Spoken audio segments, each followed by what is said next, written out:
అమ్మా భవానీ లోకాల నేలే ఓంకార రూపమమ్మా, తల్లి నీ మహిమల్ని చూపవమ్మా.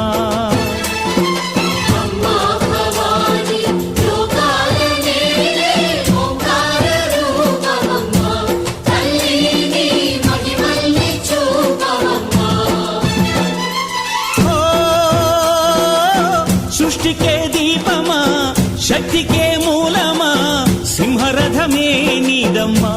అమ్మ దుర్గమ్మ భక్తులను దీవించుమా.